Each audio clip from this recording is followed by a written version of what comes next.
Eli e seus filhos rebeldes. Esses são alguns destaques do capítulo 56 do livro Os Escolhidos. Ele era sacerdote e também juiz, e ele tinha uma grande influência sobre todos da nação em Israel.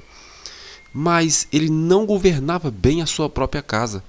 Por quê? Ele era um pai complacente. É um pai que não corrigia os maus hábitos, não corrigia as inclinações dos seus filhos. Ele não queria entrar em conflito com os filhos, então ele permitia que eles fizessem o que queriam, seguissem seus próprios caminhos. Sabe o que aconteceu? O pai acabou obedecendo aos filhos. Eles não foram ensinados a entender e apreciar o caráter de Deus. Eles não entendiam a santidade da lei de Deus. Eles estavam acostumados com o santuário, mas havia perdido todo o respeito pela santidade daquela função.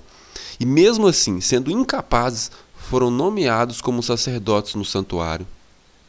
Esses homens infiéis levaram seu desrespeito e sua rebelião ao culto a Deus. E eles desonraram a função sagrada, eles eram imorais e faziam práticas imorais e degradantes. E muitos estavam tão indignados com aquela atitude de Ofni e Finéias que eles deixaram de frequentar o lugar de adoração. A impiedade, a imoralidade, até mesmo a idolatria se espalharam de modo assustador. E Eli cometeu um grande erro ao permitir que seus filhos ocupassem a função de sacerdotes. Então veio um homem de Deus a Eli e lhe disse: Assim diz o Senhor, por que você honra seus filhos mais do que a mim? Eu honrarei aqueles que me honram, Eli, mas aqueles que me desprezam vão ser tratados com desprezo. Aqueles que amor cego pelos filhos os levam a satisfazer seus desejos egoístas e não repreendem seus filhos nos pecados e nem corrigem seus erros, mostram claramente que honram seus filhos mais do que a Deus.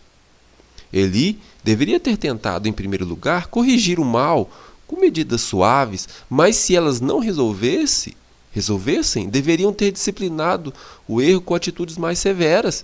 Assim deveria ter agido Eli. Nós somos tão responsáveis pelos males que poderíamos ter impedido, por meio da autoridade paternal ou pastoral, como se nós mesmos tivéssemos praticados. Eli não levou em conta as faltas e pecados dos filhos quando eram crianças, achando que com o tempo eles iam abandonar suas más tendências. Hoje, muitos fazem o mesmo erro. Incentivam as más tendências em seus filhos com a desculpa: mas eles são tão pequenos para ser castigados. Vamos esperar até que eles fiquem maiores, aí nós vamos dialogar. Sabe o que acontece? Os filhos crescem com traços de caráter que serão uma maldição para eles por toda a vida. Não há infelicidade maior para os lares do que permitir que os jovens sigam seus próprios caminhos. Logo, perdem todo o respeito para com os pais, toda consideração por sua autoridade, e são então escravos de Satanás. A vida familiar de Eli era imitada por milhares de lares em Israel. Os males que resultam da infidelidade são 10 vezes maiores nas famílias daqueles que têm o dever de ensinar o povo.